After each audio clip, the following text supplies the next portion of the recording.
yang jatuh ini. Asteroid merupakan bebatuan yang mengorbit matahari ya. Jadi asteroid ini mengorbit matahari juga. Tidak hanya planet, kemudian komet, tetapi asteroid ini juga mengorbit pada matahari. Ya bisa dilihat di sini ini ada susunan planet. Kemudian ada asteroid di sini. Nah, inilah yang dinamakan asteroid. Asteroid itu membentuk sebuah orbit ya, atau membentuk jalan berbentuk elips juga. Nah, membentuk elips juga mengitari matahari ya. Ini bentuknya seperti ini ya. Jadi planet Merkurius, Venus, Bumi, Mars itu dipisahkan ya oleh asteroid. Dipisahkan oleh asteroid terhadap planet Jupiter, Saturnus, Uranus, dan Neptunus. Entah ini hanya kebetulan atau gimana ya, Pak Gatot belum menemukan jawabannya ini. Yang ada di dalam sabuk asteroid ini, semua planet di sini itu padat ya.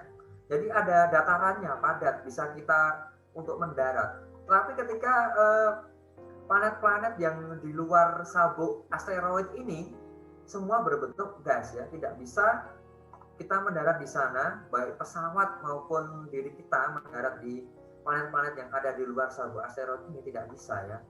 Entah ini sebuah kebetulan atau gimana, Pak Gatot belum menemukan jawabannya ya.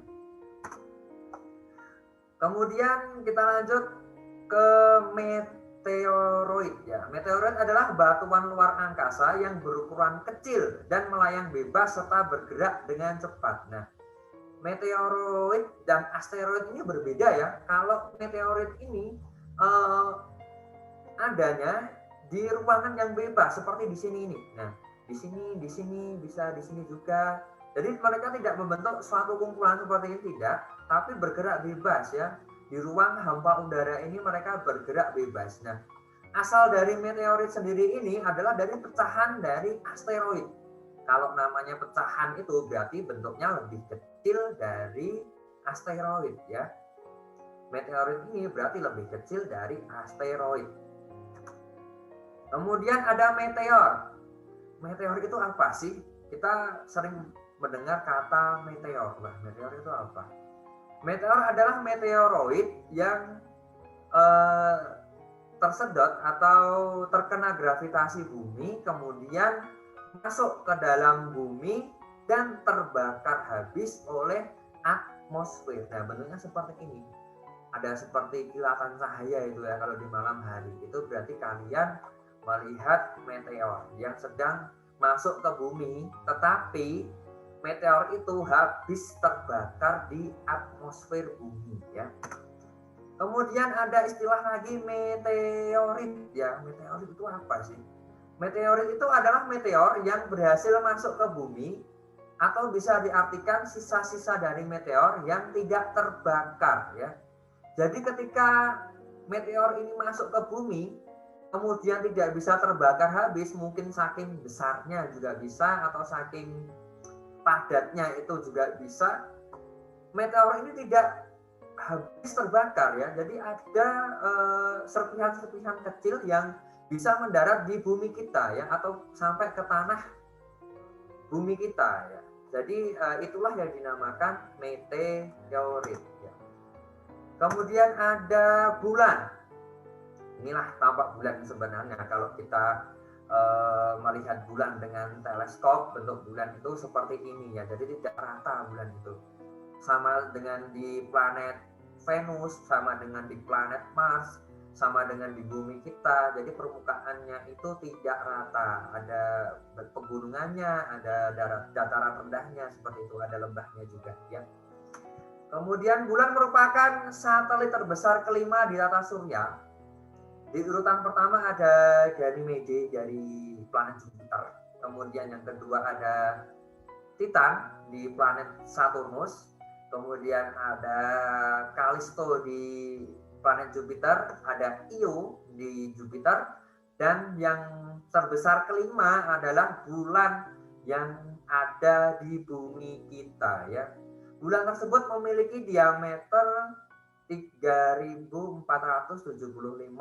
km ya. Berarti cukup besar juga ya ini ya. Sekali lagi Pak Gatran ingatkan ya bagi yang ada di live chat di YouTube maupun di Instagram itu untuk tidak membahas di luar pembelajaran kita ya.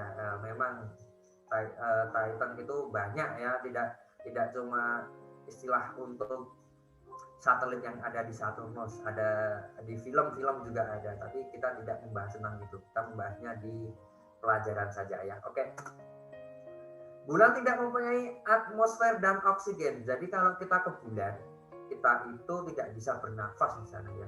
Kalau kita ke bulan kemudian memaksa kita untuk bernafas, kita akan kehilangan kesadaran atau kekurangan oksigen ya kita di sana. Bulan membutuhkan waktu 27,3 hari untuk mengorbit bumi ya. Jadi bulan itu juga mengorbit bumi ya. Berputar juga mengelilingi bumi, membutuhkan waktu selama 27,3 hari ya. Ya. Pada tanggal 20, nah ini perlu dicatat ini. Ini perlu dicatat. Pada tanggal 26 Mei 2021 yang akan datang, jadi kira-kira masih berapa bulan ya? Masih 1 bulan lagi. 1 bulan lagi akan terjadi gerhana matahari, gerhana bulan total ya. Pada tanggal 26 Mei 2021 akan terjadi gerhana bulan total ya.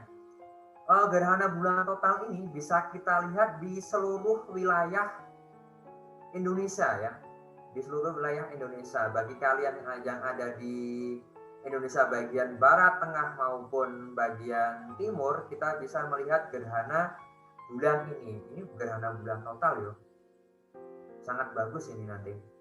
Kalau kalian suka dengan astronomi, kalian harus menantikan momen-momen ini ya. Bisa menfotonya juga. Ya kalau mau lebih bagus memakai alat ya yang namanya teleskop, itu nanti kita bisa melihat bagaimana gerhana bulan yang detail ya seperti itu. Nah, bulan pasti kalau gerhana bulan akan tampak memerah ya, memerah darah ya seperti itu. Nah, gerhana bulan ini akan terjadi pada tanggal 26 Mei tahun 2021 pukul 18:18 WIB ya jelasnya ya. Waktu Indonesia bagian barat ya. Untuk waktu yang bagian tengah, bagian timur atau itu bisa menyesuaikan waktunya ya, tinggal menambah waktunya saja.